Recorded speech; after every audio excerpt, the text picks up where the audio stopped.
everybody, John Sawyer at CKiW Radio 76. Well, today we're in a little bit different confine that we're normally in, a tower up in drag race land. But even though we grew up in Warren, Michigan, our grandparents were out here in Southgate, Michigan, over there by Eureka and Dick's, where the Michigan Drive-In Theater used to be. And now it's a fine Walmart because we need more of those. Anyways, if things are going well, the grandparents would take us here, and wait till we'll tell you where we're at in just a moment. But you never know who comes through the doors of Calder, and it is one of the most interesting places. Talking about interesting, hi, John. Sheehan, how are you, good man? Good to see you. Evidently, we saw your car just show up. Yeah. Where were you? Well, we were racing, and it gets a little warm in that race car, so I thought I'd stop and get some Calder Dairy ice cream. I was going to say, we wanted to make sure that you said where we were at.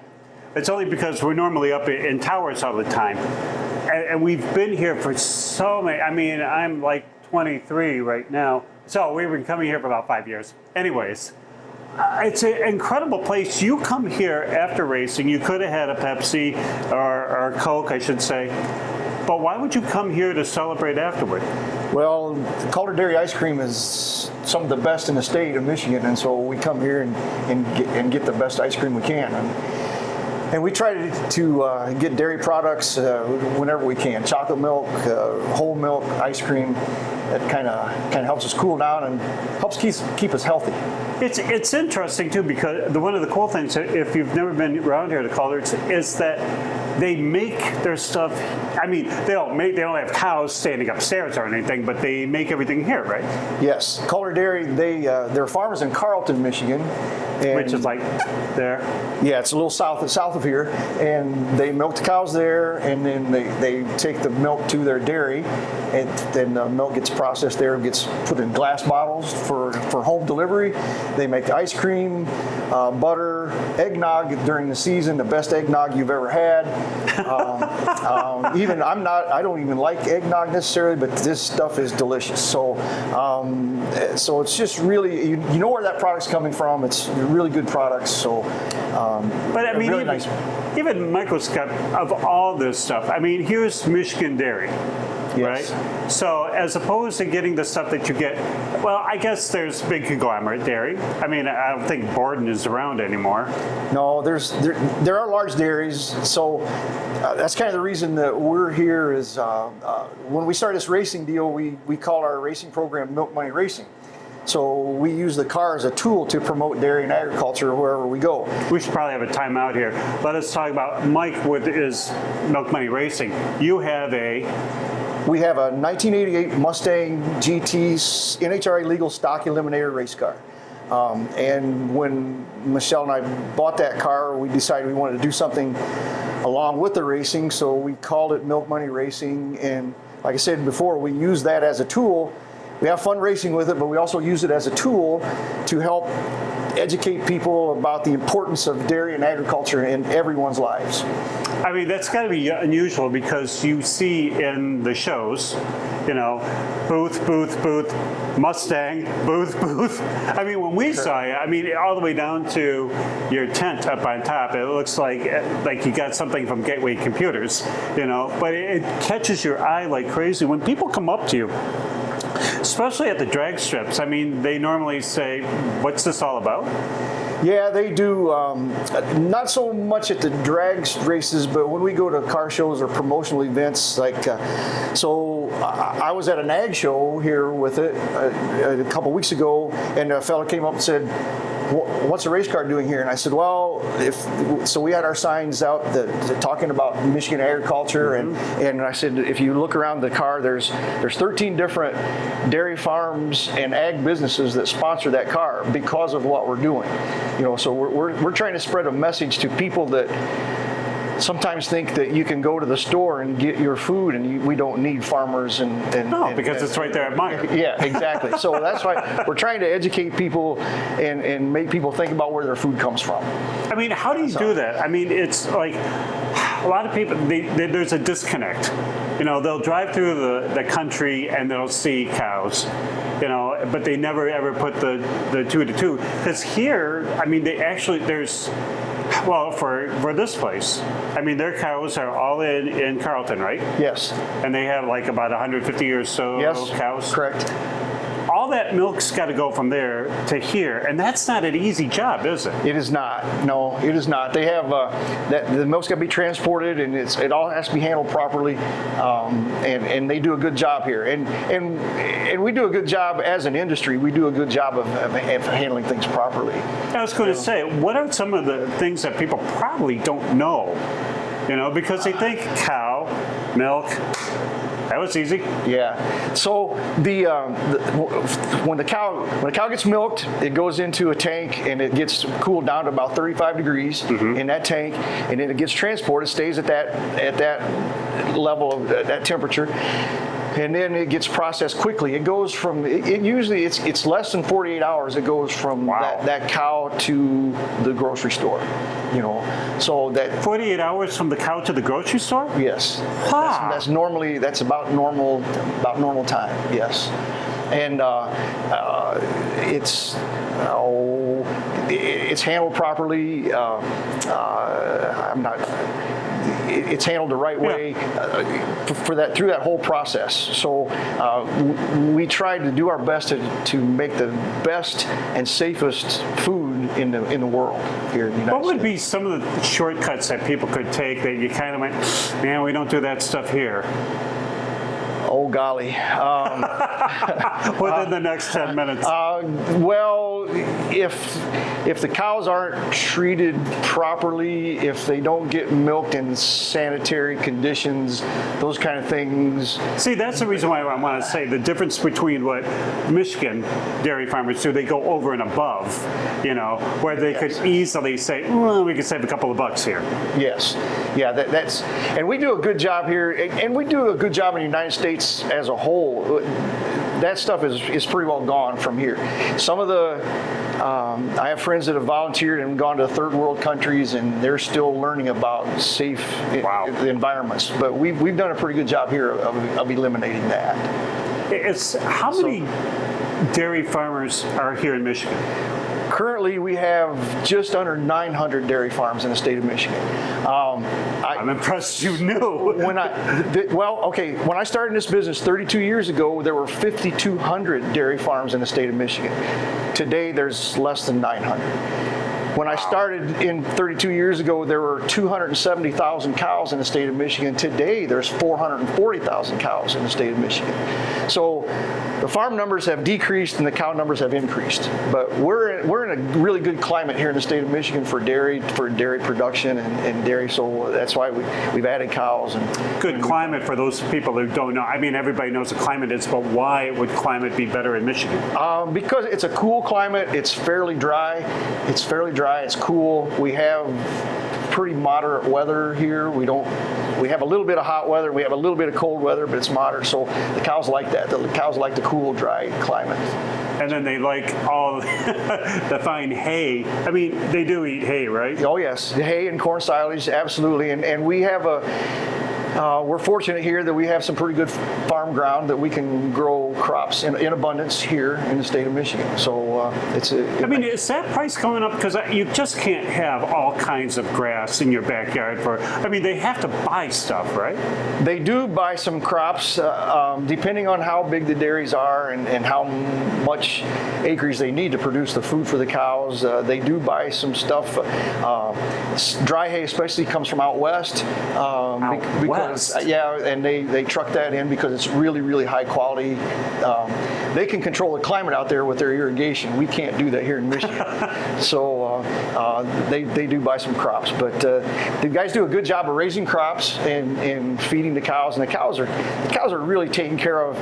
I mean, so everybody watching out there, if you're worried about cows, don't worry about them because that's their number one. Cow comfort's the number one priority of these guys. They want them to be as comfortable as possible. So they get treated very well. Bedding and lots of water, lots and lots of food. They get taken care of really, really well. Because some of the, if you're not hip to, I guess, the Michigan dairy, some people have the 1949 version of their head, what a dairy farm would be like. It's not like that anymore, friends. No. I mean, they have some mechanized, automized, crazy stuff. Yeah, the technology, like everything else in the world, the technology in dairy farming is crazy. We even saw last year the facial recognition. They're doing cow recognition because a dairy cow, especially the Holstein black and white, it's like your fingerprint. There's no two that are the same. So they've got these cameras, and as the cows go through the line to go into the parlor, the cameras take pictures of the cows, and then they begin to recognize those cows, and so they know every one of those cows are, and then they can keep track of their heat, they can keep track of their health, they can keep track of all kinds of things that way. So, like I say, the technology is there in the dairy farming world. I mean, coming up, because we always see in what we do, there's always something newer and greater, and wait till you see this. I mean, I think that's crazy for cows. Yeah, facial recognition. Golly, the biggest thing lately is, well, there's robots. They have robots. So it's not a robot like we saw when we were kids. Walking around. The cows go in, they get recognized, they stand there, and there's a machine that has little electronic eyes. There's a machine that goes up and cleans the cow's teats, and then and gets there and gets them ready to milk, and then the milker, these little electric eyes find each teat and put a milker on there, and they get milked, and then they get treated, and then off they go. It's out of there. That's one of the big things that's come along. Then also the carousel parlors, they'll milk as many as 100 cows on a big carousel parlor. So the cows walk into a stall while this thing's moving. They'll walk into a stall and they get to ride around on this carousel, and they get milked while they're riding around on the carousel, and then they back out when they're done, and off they go. So that's kind of an interesting part of it. So there's a lot of interesting things as far as that goes. It's amazing. Somebody actually sat down and said, "Honey, how about this? Why don't we put cows on a disc and we'll spin them and milk them?" Go for it, Bob. Yeah. Oh, God. It's interesting, some of the things they come up with. How many people would have taken, and go back to 1949, right after war, would it take to do 150 head? Oh, golly. Too many. I mean, it's. We should compare and contrast. The reason why I was asking for it, when you have things that can cows that spin around in a disc and robots and all this stuff, how many did you have to have then to how many folks does it take to run a farm now? So in 1949, before pipelines, they had these buckets that weighed a tremendous amount. It eludes me. I can't remember exactly how much those buckets, but they were very, very heavy. So you had to milk in these buckets, then you had to physically carry that bucket over and dump it into a bulk tank. And those were the guys that were living high on the hog at that time, right? That were doing that. That was the most automation that they had back then. So wow. It was hard work. You talk about guys that have had hip replacements and knee replacements, because they were up and down so much, but milking cows that way. So it was hard. I mean, that was a really, really hard work back then. So it was now with this automation, I mean, they have, so let's go to a carousel parlor, for example. Sure, yeah. They're around this carousel, there are guys there that it's automated, but there's still people that they have certain jobs to do. So they have their area around this carousel that they have their job to do. So, but in 100 cow, it takes 2 to 3 people to milk those cows during that, during that 2 to cycle. 3? Yeah, during that cycle. Even in a large parallel parlor. When I say a parallel parlor, the cows go in and make a 90-degree angle, and they're standing there, and you walk along and put the milkers on underneath them, and they even have that down to where you could milk, say, 40 to 50 cows, and it takes 2 people to do that. Back in 49, it took 1 person, 1 cow? Oh, golly. It took a long time to milk those cows. And it would be 2 or 3 people in there, and it would take a long time to do that. Wow. So So we've come a long ways. It's amazing because that's what you think. You think about the ones that you see from 1949. There's a guy on a 3-stool and he's doing that deal. Yes. And somehow magically it got to your store and it's cold and it's beautiful and away we go. They have a lot of people say, well, we don't put these additives, we don't put the hormones, we don't have. What does that mean? Well, okay. So the hormones, milk is a wonderful product. Mm-hmm. Okay, whole milk is almost 97% fat free. If you talk to somebody about the fat free. Wait a minute. It's 90. It's how much? It's like almost 97% fat free. Whole milk, it's like 96.4% fat free. So why would they have 2% milk? Oh, you have to talk to the marketing people that know a lot more about that than me. Okay. But you take a lot of nutrition. When you start going down to 2%, 1% skim milk, you're pulling nutrition out of that milk also. So you have to talk to people smarter than me about why you do that, right. Than marketing people. But that being said, milk is a wonderful, nutritious product. It's clean. Yeah. There's no antibiotics. There's no more hormones. They went through that stage years ago where there was a synthetic hormone being given to the cows that they produce naturally, but they were being given synthetically to help them produce longer, and they've done away with that now. So it's a very clean, very nutritious product. There you go, because they seem to put that up on the label real big. Yes. And it's like, okay, shouldn't you have?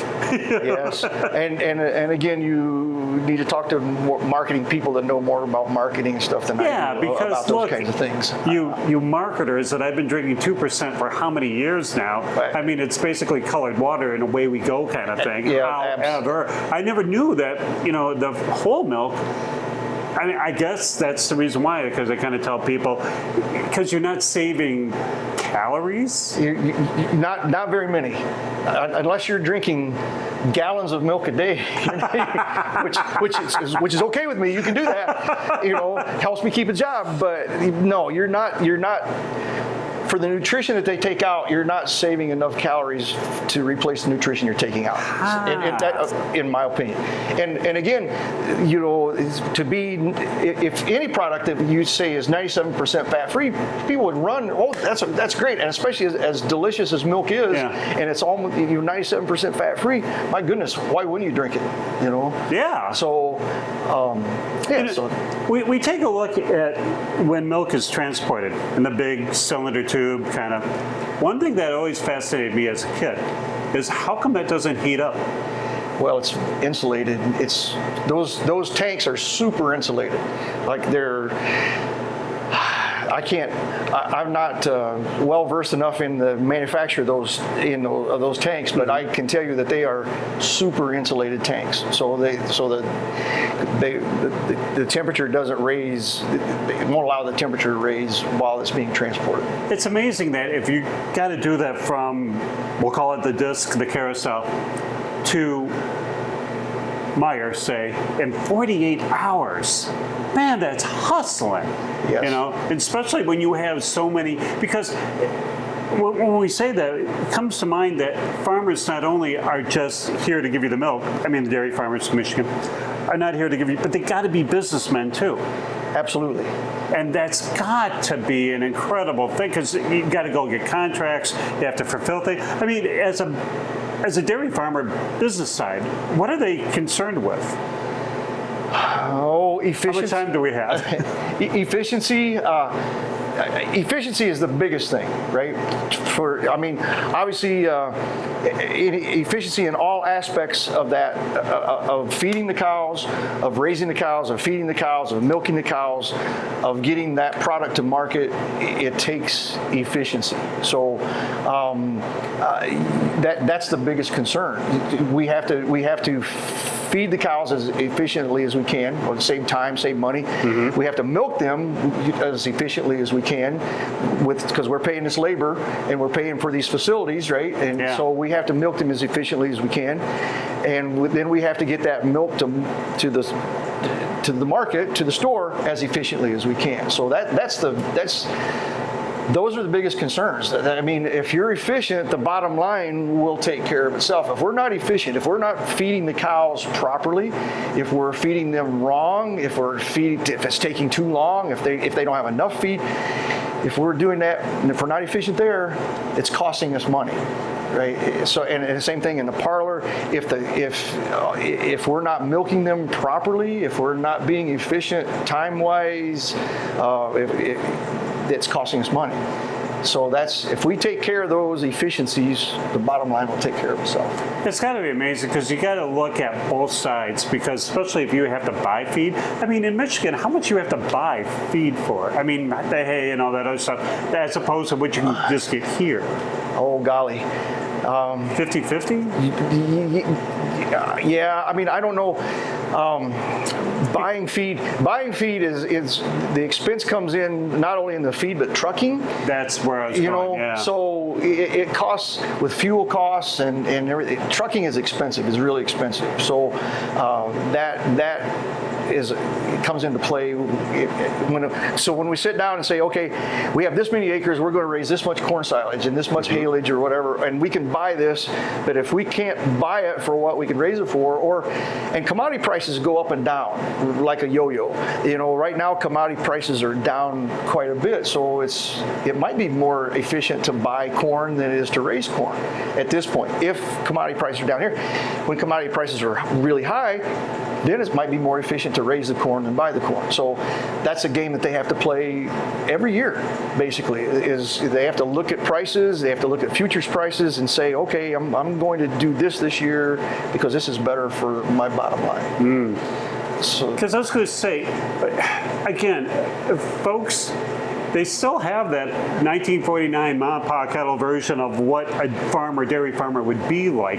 I mean, the biggest expense that a Michigan dairy farmer has is feed. Generally speaking, feed, and the two largest expenses on a dairy farmer are feeding the cows and getting rid of the manure. Those are the two largest expenses on a dairy farm. Wow. And those prices aren't going to go anywhere soon, eh? No. And that getting rid of the manure, that's kind of a fixed deal. So I tell everybody what I have to do with in front of a cow or behind a cow. So that means getting rid of that manure, right? So, and that's an extremely expensive deal to do that.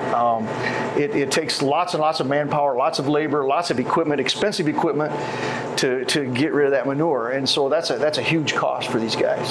And that price ain't going down anytime soon. It is not with fuel and labor. I mean, so I'm going to buy this $300,000 tractor and this $100,000 manure spreader. I can't put a $10 an hour guy in there, right? I have to put somebody that's responsible, that knows what they're doing in there to drive that piece of equipment. So it's a cost.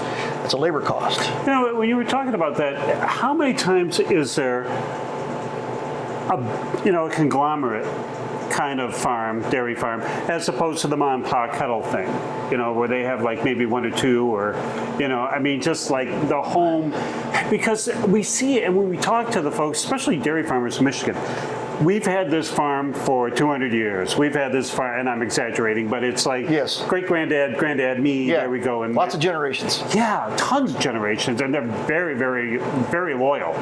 They're very loyal to their name and stuff. But how many times will, like in anything else nowadays, will big AG go, I'd certainly like your farm? Oh, that happens. That's, in the last 10 years, that's happened a lot. Now, that being said, 97% of the farms in Michigan and 97% of the dairy farms are family owned. They might be very large. Wait, what was the number? 97% of the dairy farms in Michigan are family owned. Wow. They might be very large farms, but they're still family owned. There's a granddad, a dad, and some sons there operating that farm. Okay, and there's some really big ones, but they're still family owned and operated. So, but they are absorbing smaller farms, and there are several issues that are generating that, are pushing that. The financial institutions are pushing that. The economy of scale stuff kind of pushes that. And as equipment and labor gets more expensive, It's easier to spread those numbers out over a large number of cows than it is a small number of cows. I'm not saying that's good or bad. The selfish part of me, I would much rather have 10 300 cow dairies than one 3,000 cow dairy, because that's how I make my living. I sell those guys that stuff, right? So that's more opportunity for me. But I still have a great group of customers, that I deal with, and they're a bunch of really good guys, and it's still fun what I do. So we should probably say, what do you do? I mean, besides doing the drag racing, it's just that's not your primary deal.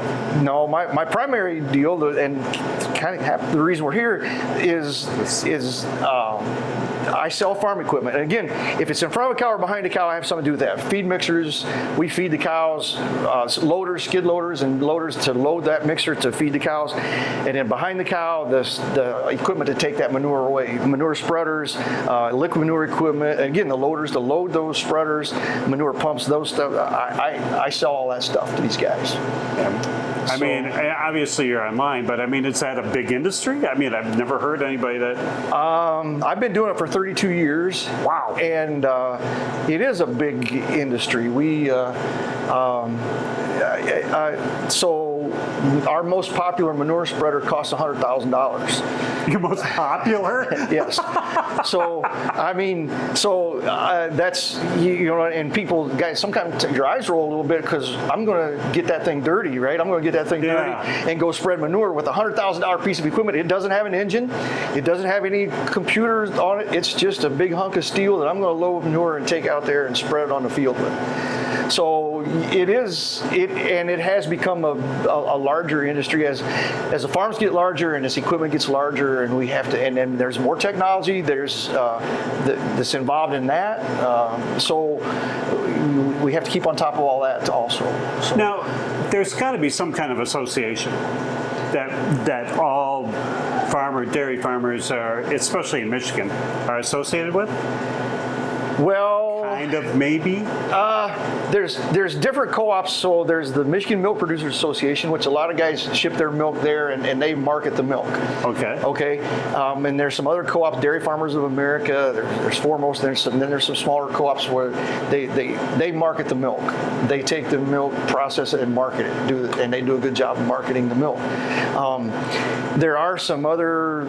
There isn't one big umbrella that all dairy farmers belong to, right? There's not like a AAA of dairy farming, not necessarily, but there are different organizations that they're involved in, and so they can get together and talk, and sometimes they lie to each other, and about how good they're doing and how terrible they're doing, those kind of things. But they get together and have fun and learn from each other. That's what I was going to say, because there's with the NHRA or something that you can all meet, or a PRI where you can all meet the people that have similar interests that you can help out, whether it be help out in Washington or help out with, hey, did you hear the new crops or whatever's going on. I'm surprised there isn't a Michigan Dairy Association that brings everybody to Lansing or to Muskegon for a day.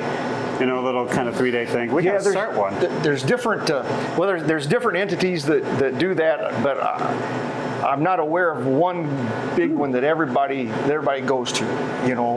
If there is somebody, you'll have to tell me about it. But I'm not aware of one big one. They have some conferences here in the state of Michigan. There's some dairy conferences that a lot of people go to. Yes, it goes back and forth between Frankenmuth and Mount Pleasant. That's in February. Why is Mount Pleasant such a big deal? I mean, I don't think of Mount Pleasant in dairy farms. It's a good central location, and they like going to the casino. So that's kind of the scoop there. And I guess they go to Frankenmuth for chicken. I'm not sure. Yeah, I was going to say. But if they want a $100,000 manure spreader, they go to Mount Pleasant and bet on trying to make the money up. Good idea, guys. Yes. It's the future now of dairy farming. I mean, what do you see going on? Well, they've done a good job of there's some new products coming, and they've done a pretty good job of marketing the milk and ice cream, and we need to continue to do a good job of spreading the word about how nutritious, and it's a clean, safe product, and it's nutritious, and we all need it in our lives, right? Yeah. So, and they do a pretty good job of that. That's above my pay grade as far as marketing and all that stuff. But there are new products coming in the dairy industry, so that will help. Oh, there's some different. They're doing some different things with milk. They're taking.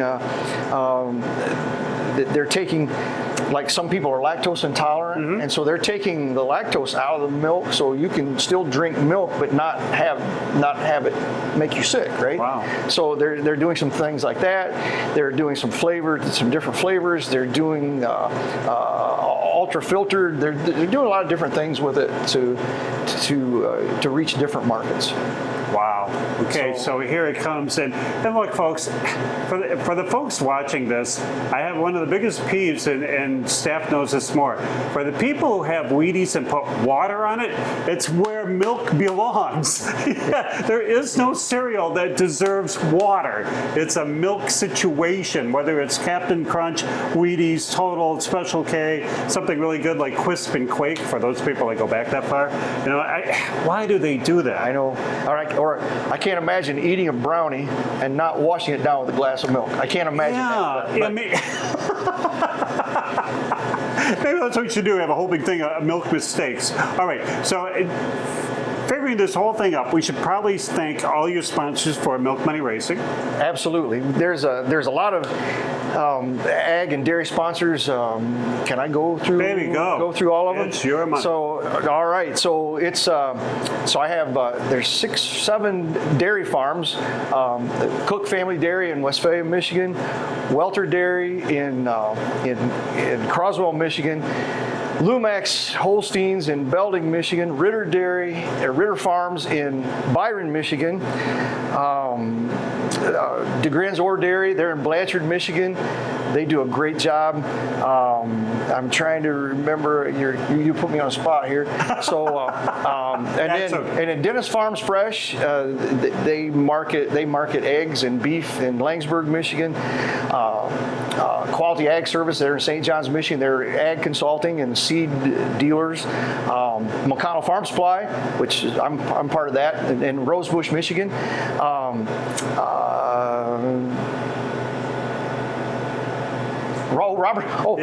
Robert's Dairy Service. My goodness, they have 3 locations. They're a major sponsor. They have 3 locations in the state of Michigan. They provide the milking, those carousels and the robots. They're part of that.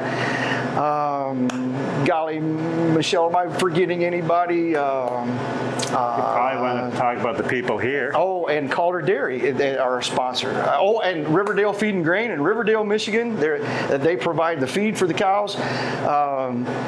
Golly, the support has been overwhelming, John, and thank you for allowing me to bring our sponsors up, because the support has been overwhelming with what we're trying to do with a drag car, having fun with a drag car and racing, and also spreading the message about dairy and agriculture, and the support has just been overwhelming. And we want to say a huge thank you to all of our sponsors for helping us out, and we're trying to, we'll continue to try to represent them as well as we can. It's an amazing forward thinking to sponsor a drag car for ag stuff. I mean, because you never would put these two together. You know, it's always some oil place or some gassing or some camshaft or whatever. I mean, the cows and drag racing, you know, I don't see those two, and yet it's brilliant. You know, but then again, how much is it for you when you have to go out and when you're set up a tent and you're there at Milan or at the big tracks? Do people come up to you and it's like, now you got to talk to them about it. I'd really like to work on my car, but now, I mean, what do people ask you about? I mean, when they first come up, it's like, what's this all about? They do. A lot of people do. A lot of people. We've been very, very fortunate. We had a really good gal that designed our logo with the cow with the Christmas tree and the sunglasses, and that's been a hit everywhere we've been. So people have started asking about that. And then when we got our canopy this year with the cows, people come up and go, course, the first thing they ask me is, do you own a dairy farm? And then I say, no, I don't own a dairy farm, but I have a lot of support from dairy farms and my customers and ag businesses, and this is what we're doing. And so it's good. I get to share the reason we're doing this, right? Now you have to go to a lot of places, just not drag racing. No, we do a lot of promotional events along with to share our message, and to support our sponsors. We do a lot of promotional events. We went to Culver's in Lowell this year to do a farmland preservation fundraiser. We sat up there and that was a wonderful event. We had a cow mascot there, and the kids loved her, and we did that was fun. And we've gone to car shows.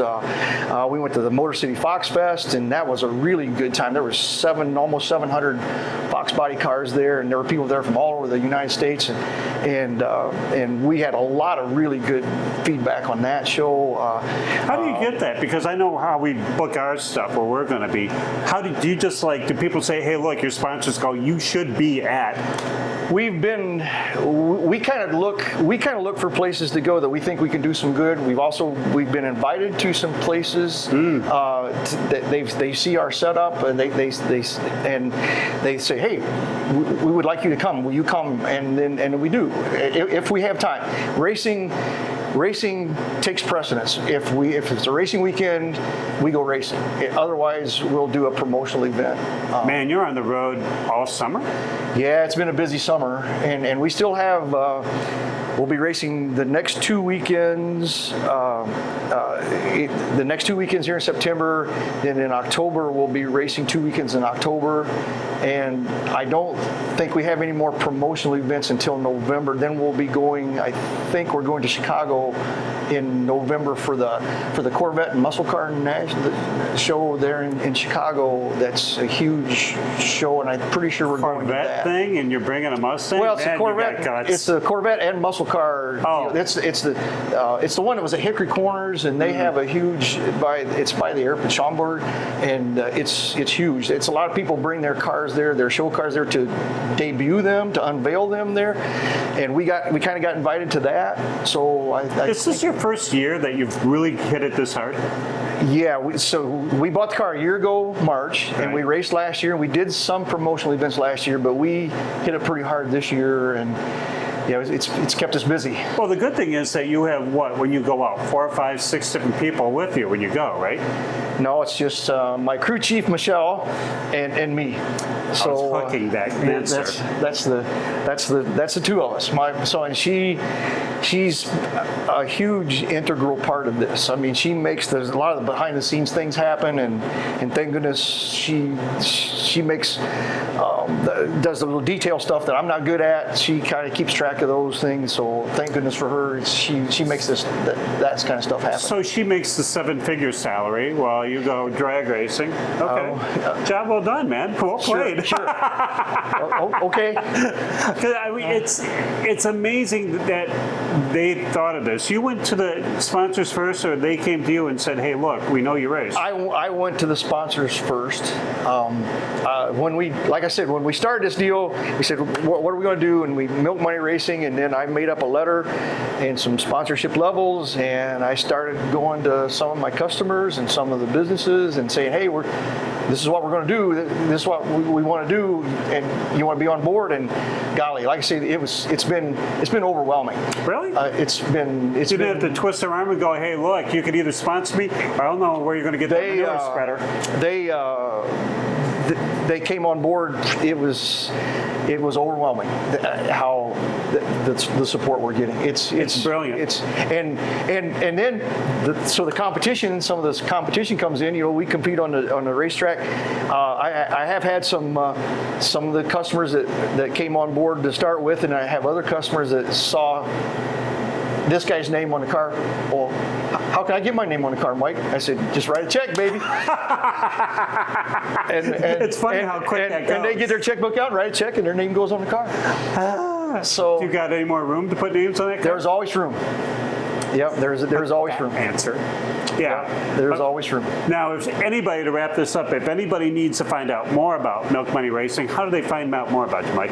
We have a Facebook page for the car on Milk Money Racing on Facebook, and we have a website, milkmoneyracing.com.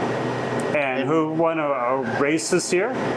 I did win a race at one of the Great Lakes Stock and Super Stock Association races at Milan here 3-ish weeks ago. We put it in the winner's circle. There you go. With a perfect reaction time in the final round. All tips. So Wow. I'm not sure I'll ever do that again, but Yes, you we can, because if you drink milk, you'll always get triple zeros. Absolutely. You have Pepsis or Cokes or something, maybe a 0.3, 0.4. Yeah. I mean, milk gives you a faster reaction time. It's scientifically proven. Go see somewhere. Absolutely. Somewhere will have somebody do that. Probably want to thank these folks. Oh, absolutely. Yeah, huge thank you to John Calder and Calder Dairy and Farm for allowing us to come in and do this video here at the store and go see them. They have 3 locations. You can go to the farm. You can pet animals and see where it happens, where the cows are being milked. You can come here. This is the old store, the one in Flat Rock's the newer store. Classic store. So and they make like I said, the best ice cream in the state of Michigan, right here at Calder Dairy. It's an amazing place, and we do too want to thank them also, because we've taken over their place in prime time to have the video, and I'm sure there's a lot of people who want ice cream, so we're going to scoot out of here. So folks in heaven, and we do want to thank them for allowing us to come on in. All right, talking about allowing us, we're going to see a whole lot more of you. We're going to be coming up soon, so watch this space, and thank you for being with the only station that gives a darn about Michigan AG Dairy and the great sport of drag racing. I'm just looking at that fine candy cane ice cream. I'm going for it afterward. Welcome to CKiW Radio 76.